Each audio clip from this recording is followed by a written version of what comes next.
Muy buenos días. Desde la Asociación Gente para Servir les damos la bienvenida a este tiempo devocional, Tu Palabra para Encontrar el Camino, hoy 26 de junio, invitándoles para que continuemos con la lectura de la Biblia en el libro de Juan, en el Evangelio de Juan, capítulo 19, versículos del 16 al 42.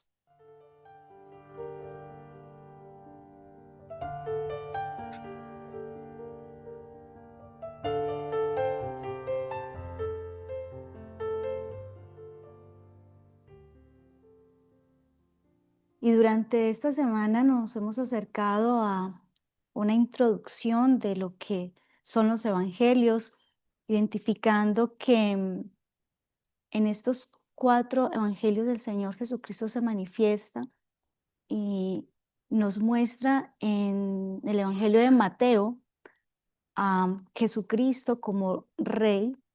Allí Mateo, perdón, presenta a Jesús como Rey y vemos que hay una intención y es que este evangelio sea presentado primordialmente para los judíos. Si nos acercamos a Marcos, vemos que nos muestra a nuestro Señor Jesucristo como el siervo y describe a Jesús como aquel que viene, como ese siervo y está escrito para los romanos o tiene esa intención.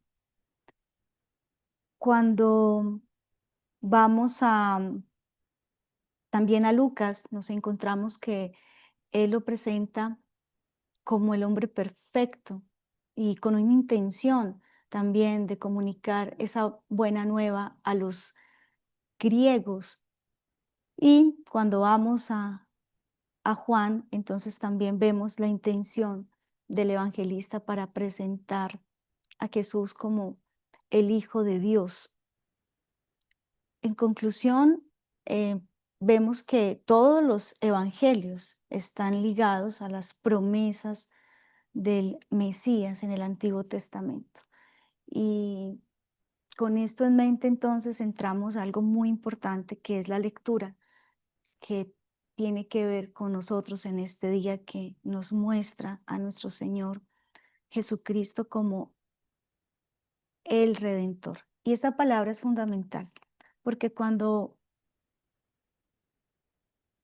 hacemos la lectura, tenemos que entender que la lectura, en su descripción con respecto a la obra salvadora de nuestro Señor, nos debe dejar una marca, y es la marca de lo que esto significa para nosotros. Esta obra redentora tan extraordinaria tiene unas implicaciones para nosotros, y ahí es donde tenemos que empezar a considerar lo que significa redención, lo que es un redentor y cuáles son los efectos de la redención en mi vida. Que la Biblia es un libro espiritual que busca impactar mi corazón y que tiene un propósito, y es que el Señor hable, y escrito está que una palabra suya bastará para sanar, pero una palabra suya también bastará para liberarnos. Entonces, hay una promesa extraordinaria que quiero compartirla hoy con ustedes, y de allí parte entonces nuestra reflexión para el día de hoy. Isaías 35:10 dice: y los redimidos de Jehová volverán y vendrán a Sión con alegría, y gozo perpetuo será sobre sus cabezas. Tendrán gozo y alegría, y oirán la tristeza y el gemido. Pero habla entonces en Isaías 35:10 de los redimidos de Jehová. Yo soy un redimido del Señor. ¿Y cómo debo comprender esta redención? Pues partamos entonces del significado de la palabra como tal, que no es otra cosa diferente a la liberación y al rescate, y a lo que implica una adquisición, pero por pagar un precio. Entonces se paga un precio, y cuando vamos a Juan 19, del 16 al 42, identificamos el precio que se pagó. A propósito de que en los evangelios están ligados a las promesas del Mesías en el Antiguo Testamento, justamente el Antiguo Testamento utiliza 70 veces esta palabra redención, que en su significado más espiritual, más profundo, vemos que es una exclamación que manifiesta David en segunda de Samuel 4:9 y en el Salmo 25:22 cuando dice: vive Jehová, que ha librado mi alma de toda angustia, que ha redimido mi alma de toda angustia. Redención, liberación, rescate. Y como tal, este verbo es el verbo preferido de Éxodo, de Deuteronomio, cuando Israel es liberado de ese sistema faraónico y se convierte como en una declaración de fe. Y justamente Deuteronomio 15:15 dice: recuerda que fuiste esclavo en Egipto y que el Señor tu Dios te redimió. Pero ¿qué es un redentor? Y es importante tenerlo presente. Partamos siempre de que nuestro Señor Jesucristo era judío y que su pueblo Israel pues usaba palabras que nosotros tenemos que aprender a conocer en su significado. Y el redentor en hebreo es Goel. Y va a ser clave y es clave lo que significa el Goel, que es el redentor. De hecho, y es una invitación para que nos acerquemos al libro de Ruth, para aquel que le gusta profundizar, porque allí encontramos mucho esta palabra, Goel. Goel era el familiar más próximo respecto a los miembros de las tribus caídas en una desgracia. De hecho, se tiene como el pariente redentor. Eso es un Goel. Y tiene referencia entonces a ese familiar más cercano que actúa como guardián, como protector de los derechos de una familia. Inclusive se le podía llamar para realizar ciertos deberes que incluían, por ejemplo, comprar la propiedad de la familia que quizás se hubiese vendido, más bien recomprarla. Sí, proporcionar un heredero a un pariente fallecido, liberar a un miembro de la familia de la esclavitud o vengar su asesinato. Por ejemplo, Abraham es un Goel en su momento con respecto a Lot cuando es secuestrado, cuando es llevado cautivo en un momento, y lo vemos en el Antiguo Testamento, ¿sí? Y es importante reconocer esto porque el Señor se autodomina, el Padre que está en los cielos, en el Antiguo Testamento, viene a ser el Goel del pueblo de Israel. E Isaías,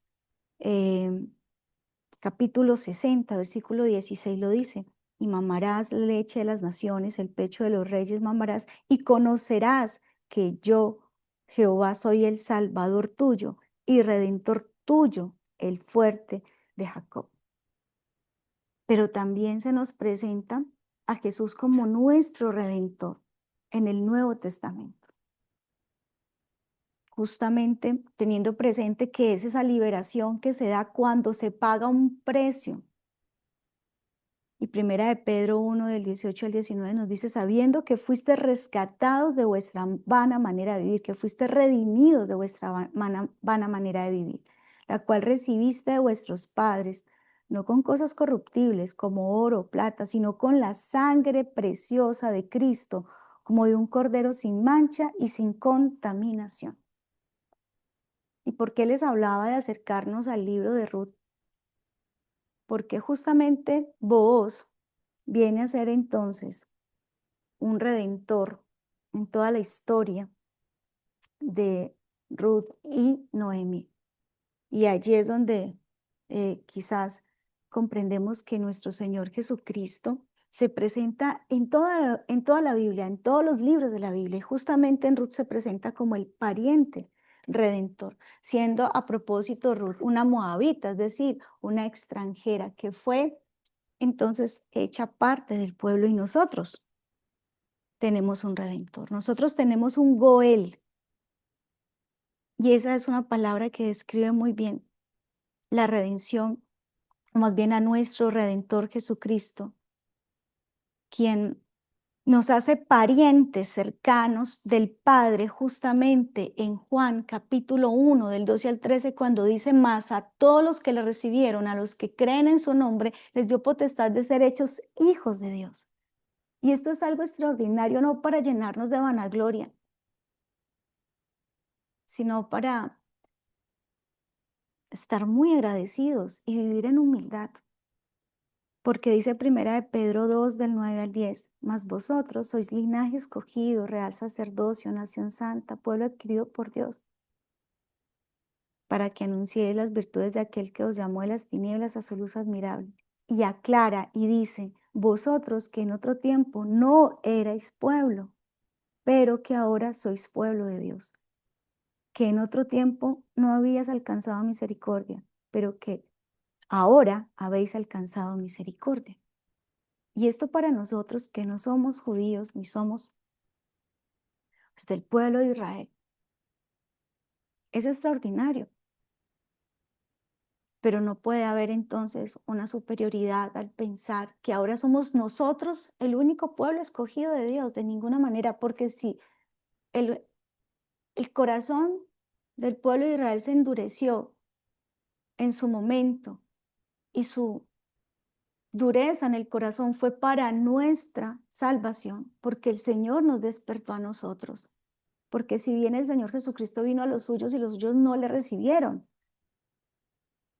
pero si el pecado de Israel fue para que a nosotros nos injertaran en esa simiente bendita, participáramos de ese regalo de ser pueblo, parientes cercanos de Dios. Luego ese pecado fue para nuestra salvación, esa dureza al corazón. Y equivocadamente, justo ayer encontré a una mujer que tiene muchos seguidores, cristiana,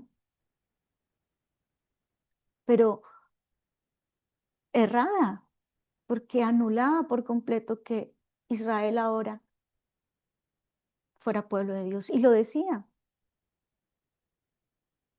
Decía que ahora el pueblo de Dios éramos los que, la iglesia de Cristo, porque ya Israel simplemente no era el pueblo de Dios. Y eso es un error, y de hecho está en la Biblia. Lo que tenemos que orar es para que de nuevo el corazón de este pueblo que tuvo un redentor, o que más bien tiene un redentor, él lo pueda reconocer, y que sea la oportunidad de orar por tantos misioneros y pastores que están allí justamente en Israel, tratando de despertar un pueblo que se apagó y que se endureció en su corazón. Ahora, permítame ir a un salmo muy determinante para comprender el impacto que tiene para nuestra vida esa redención. Porque resulta que en el principio les hablaba de esa experiencia de la liberación y la redención como lo expresaba David.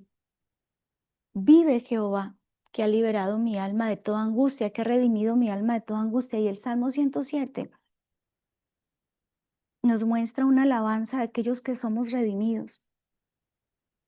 Porque en el principio también les hablaba de esa promesa: los redimidos del Señor volverán a Sion cantando y alabando. Y es que un redimido entiende qué es redención, quién es su redentor, pero también la experiencia espiritual y esos beneficios y esos efectos en su vida de la redención, porque nos libera de toda angustia, claro. Pero el Salmo 107 nos habla de los tipos de angustia que se pueden experimentar cuando el ser humano está lejos del camino de bendición, cuando no ha entendido que tiene un redentor. Y además presenta la manera como ante el arrepentimiento está entonces esa misericordia para la redención. Entonces, miremos esta división rápidamente de esas angustias, porque uno ve la angustia como el problema puntual, la situación que hoy estamos viviendo. Y mírese ahora, y quizás físicamente usted pueda describir el motivo de su angustia en este día. Pero miremos que es espiritualmente descrito en el Salmo 107 esas angustias. Desde el versículo 4 al versículo 9 dice, anduvieron perdidos por el desierto, por la soledad, sin camino, sin hallar ciudad en donde vivir, hambrientos, sedientos, su alma desfallecía en ellos. Entonces clamaron a Jehová en su angustia y los libró de sus aflicciones, los redimió de sus aflicciones, los dirigió por camino derecho para que viniesen a ciudad habitable. Alaben la misericordia de Jehová y sus maravillas para con los hijos de los hombres, porque sacia al alma menesterosa y llena de bien al alma hambrienta. Entonces, la primera angustia que nos encontramos desde una perspectiva espiritual a la luz de la escritura son aquellos que están errantes, y este tipo de angustia se caracteriza por esa incertidumbre de no saber qué camino tomar. Está experimentando esta persona miedo, desesperación, frustración, está errante, vive en una ruina, y esa ruina justamente es una ruina espiritual que puede ser transferida también de generación en generación. Alguien que está perdido, que no sabe qué camino tomar, no reconoce el camino que es Jesucristo. El secreto del errante que salió de esa condición de esclavitud fue que clamó a Dios en medio de su angustia. Entonces clamaron a Jehová en su angustia y los libró. Recuerden que la palabra redención es liberación, rescate, adquisición.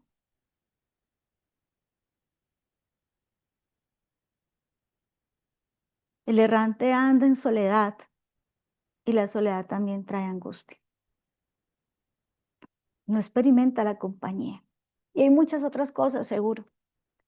Hay otra angustia que espiritualmente la encontramos allí en el Salmo 107 del 10 al 19. Usted le puede ponerle el nombre que quiera a su situación. Esto es inteligencia espiritual la que el Señor nos muestra en su palabra. Y es un diagnóstico espiritual porque las emociones emocionales, las emociones que usted experimenta, que siente en su alma, los pensamientos que afectan su salud mental, las enfermedades aún de su cuerpo, que muchas son somatizadas, todas tienen una plataforma espiritual, y aquí nos la está dando el Salmo 107 y lo dice en el del 10 al 16, y nos va a mostrar a los prisioneros, porque dice, algunos moraban en tinieblas y sombra de muerte, aprisionados en aflicción y en hierro, por cuanto fueron rebeldes a la palabra de Jehová. Mire que aquí ya está diciendo por qué. Y aborrecieron el consejo del Altísimo, por eso quebrantó con el trabajo sus corazones. Cayeron y no hubo quien los ayudase. Luego que clamaron a Jehová en su angustia, los libró de sus aflicciones, los sacó de las tinieblas y de la sombra de muerte y rompió sus prisiones. Alaben la misericordia de Jehová y sus maravillas para con los hijos de los hombres, porque quebrantó las puertas de bronce y desmenuzó los cerrojos de hierro. Quien vive en la angustia de la prisión, pues a diferencia de la anterior, no por causas heredadas, es por una razón personal que obedece a un comportamiento inapropiado ante los ojos de Dios. La prisión de la que habla aquí el salmista es como una condición de opresión espiritual que se caracteriza por una incapacidad de salir de la oscuridad y esa influencia del mal.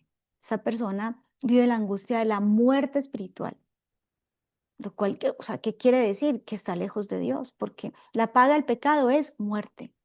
Para el prisionero también hay esperanza. si se arrepiente de sus pecados, si se aparta de ellos con el fin de clamar a Dios, o más bien, clama a Dios para que pueda apartarse de sus pecados. Y reconoce que no es por su fuerza, sino que es por la misericordia del Señor que hace que esas iniquidades sean alejados de su corazón. Y están los insensatos, y el insensato es aquel pues que vive en rebeldía, en obstinación. El Salmo 107, del 19 al 20, nos habla de este tipo de angustia, ¿sí? No se acercan a la luz porque ya les dejo como tarea. No se acercan a la luz porque desea continuar pecando en las tinieblas.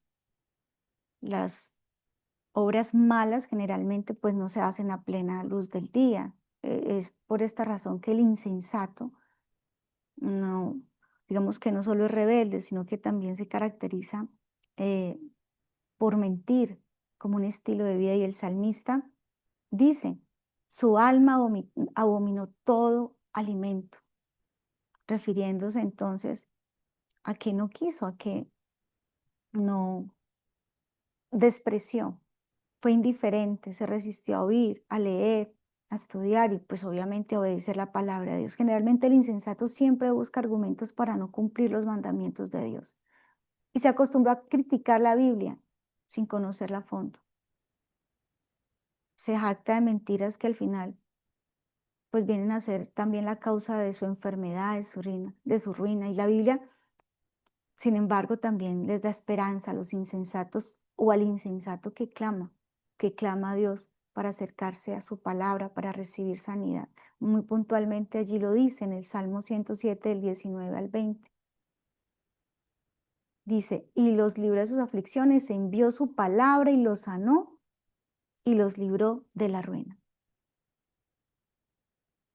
Yo les invito para que hoy nos acerquemos y primero cuando vamos y hacemos lectura de Juan 19, del 16 al 42, identifiquemos ese padecimiento, ese precio que pagó nuestro Goel, nuestro Señor Jesucristo, pero el que transforma nuestra maldición en bendición no es para que se transforme nuestra condición, porque la bendición no tiene nada que ver con una condición externa o material.